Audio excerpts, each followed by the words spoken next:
अस्सलामुअलैकुम वरहमतुल्लाहि वबरकातुहू। नाज़रीन ग्रामी, हक और बातिल का मार्का उसी दिन से शुरू हो गया था जिस दिन शैतान ने आदम अलैहिस्सलाम को सजदा नहीं किया और उसने अल्लाह ताला से वादा किया था कि मैं बनी आदम को उस वक़्त तक भटकाऊंगा जब तक कि उन्हें जहन्नुम में न पहुंचा दूं। तब से लेकर शैतान अल्लाह के बंदों को भटकाने की कोशिश कर रहा है, लेकिन जो अल्लाह के सच्चे बंदे हैं वो इसके बहकावे में नहीं आ सकते। दज्जाल भी शैतान का एक बहुत बड़ा मोहरा है जिसके ज़रिए से वो इंसानों को हक से हटाकर बातिल की तरफ ले जाएगा। यही वजह है कि इस फितने से हर नबी ने अपनी उम्मत को डराया, लेकिन हमारे नबी सल्लल्लाहु अलैहि वसल्लम ने हमें इसकी हर एक चीज़ के बारे में बता दिया ताकि वक़्त आने पर हम इसका मुकाबला कर सके। हमारे नबी सल्लल्लाहु अलैहि वसल्लम की बताई हुई हदीस मुबारका से ही हमें मालूम होता है कि दज्जाल के अंदर एक ऐब है जिसे वो दूर करने की सलाहियत नहीं रखता, और वो इसका एक आँख से काना होना है।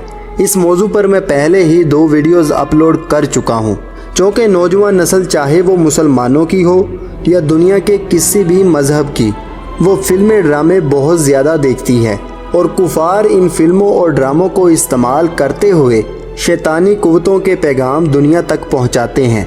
जैसे कि आज से तकरीबन 4 दिन पहले डीसी और वार्नर ब्रोस कंपनियों के ताउन से एक सुपर हीरो मूवी रिलीज़ होती है। ये मूवी पहले 2017 में भी आई थी, लेकिन उस वक़्त इसे डायरेक्शन किसी और ने दी थी और वो मूवी ऑडियंस को इतनी ज़्यादा पसंद नहीं आई थी। लेकिन 4 दिन पहले रिलीज़ होने वाली मूवी एक डायरेक्टर जिसका नाम जैक स्नाइडर है उसके ज़रिए डायरेक्ट की गई है, और इस फिल्म का 75% हिस्सा दोबारा रीशूट किया गया है। और इस फिल्म में दज्जाल की हुकूमत और इल्यूमिनाती निशानों को प्रमोट किया है और अमेरिका और रशिया की जंग भी दिखाई गई है, जो अभी मैं आपको दिखाता हूँ। लेकिन इससे पहले आप इस डायरेक्टर की एक ट्वीट देखें जो इसने American foundation for suicide prevention के लिए की, ताकि खुदकुशी की रोकथाम के लिए फंड का इंतज़ाम किया जा सके। और इसके लिए उसने एक टी शर्ट की तस्वीर भेजी और कहा कि इसे खरीदिए ताकि इसकी सेल से जो पैसे आए वो हम उस फाउंडेशन को अदा कर दें। लेकिन अगर आप इस टी शर्ट पर देखें तो इस पर टोटली इल्यूमिनाती निशान बने हुए हैं जिन्हें ग्राफिक डिज़ाइनिंग की मदद से सुपर हीरोज़ के लोगों में तब्दील कर दिया गया है, जो इस बात का सबूत है कि डायरेक्टर जैक स्नाइडर इल्यूमिनाती को प्रमोट कर रहा है। अब ज़रा मूवी के इस किरदार पर गौर करें जिसका नाम विक्टर है, जिसके सिर्फ चेहरे का आधा हिस्सा इंसानी दिखाया गया, बाकी तमाम बॉडी मेटल की है। अब इसका चेहरा देखें, इसकी एक आंख ठीक दिखाई गई और दूसरी डैमेज है जो रेड एलियन आई बनी हुई है, यानी कि यहाँ सरेआम एक आंख को प्रमोट किया जा रहा है। और जब वो अपने जिस्म की सलाहियत जानना चाहता है तो इसकी वो एक एलियन आंख उसे बहुत कुछ दिखाती है, और इसके वालिद की आवाज़ एक रेडियो के ज़रिए कुछ बताती है। अब ज़रा आप इन अल्फाज पर गौर करें। वो अल्फाज ये हैं, 1 और 0 की दुनिया में आप ही हकीकी मालिक हैं, और आप जानते हैं कि 1 और 0 की दुनिया कंप्यूटर की दुनिया है। कोई फायरवॉल आपको रोक नहीं सकती, कोई खुफिया कारी आपको टाल नहीं सकती, यानी कोई चीज़ आपसे छुपी नहीं रह सकती। हम सब आपके रहमो करम पर हैं। हमारे पावर ग्रिड से लेकर हमारे टेली मुवासलात तक, यानी राब्तों तक, सबकी ज़िंदगियां कंट्रोल की जा रही हैं, और एक डिजिटल पेचीदा नेटवर्क का गलबा है जो आपकी मर्ज़ी से झुक जाएगा बगैर कोशिश किए, यानी बस सोचा और हो गया। दुनिया की तकदीर आपके हाथों में लफ्ज़ी तौर पर ठहर जाएगी। इस दुनिया के पूरे जोहरी निज़ाम को आप सोचे समझे इस्तेमाल कर सकते हैं, यानी किस पर जोहरी अटैक करना है और किस पर नहीं।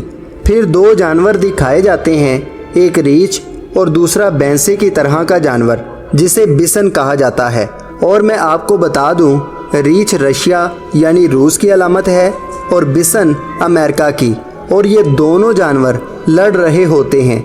ये सब दिखाते हुए वो आँख इसे बताती है आलमी निगरानी का निज़ाम और इसके पेचीदा मामलात اور تعلقات میں ہیرا پھیری کرنا آپ کے لیے انتہائی آسان ہوں گے، جیسے ایک بچہ کھیل رہا ہو، یعنی تم دنیا ایسے کنٹرول کرو گے جیسے ایک بچے کو کھیلتے ہوئے کنٹرول کیا جا سکتا ہے۔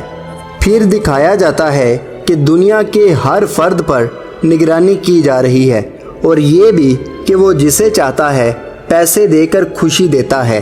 اس مووی سے بھی پہلے ونڈر وومن 1984 آئی، اور اس نے جس طرح ہمارے اسلام کی توہین کی یہ سب جانتے ہیں، اور کسی یوٹیوبر نے آپ کو نہیں دکھایا، لیکن ڈسکور اردو نالج نے آپ کو دکھایا کہ اس مووی میں صرف یہ توہین نہیں کی گئی تھی، بلکہ یہ بھی دکھایا گیا کہ دجال مردے کو کیسے زندہ کرے گا، کیسے ماننے اور انکار کرنے والوں کو انعام اور سزا دے گا، اور یہ سب میں نے باقاعدہ آپ کو حدیث مبارکہ کے ساتھ ثابت کر کے دکھایا۔ مین مقصد ویڈیو بنانے کا صرف یہ تھا کہ آپ جان سکیں کہ کن کن طریقوں سے آپ کا برین واش کرنے کی کوشش کی جا رہی ہے، کیونکہ دجال کا ایک آنکھ سے کانا ہونا اس کا عیب ہے، اور اسی عیب کو چھپانے کے لیے ٹیکنالوجی اور دوسرے طریقوں سے دنیا کے سامنے ایک آنکھ پرموٹ کی جا رہی ہے، تاکہ جب وہ لعنتی سامنے آئے تو لوگ اس کے عیب پر انگلیاں نہ اٹھائیں۔ تو دوستوں، امید کرتا ہوں کہ یہ چھوٹی سی کوشش آپ کے علم میں اضافے کا سبب بنی ہوگی۔ ویڈیو پسند آئے تو ویڈیو کو لائک کریں، چینل کو سبسکرائب کریں، اپنا اور اپنے دوستوں کا خیال رکھیں۔ اللہ حافظ، اللہ نگہبان۔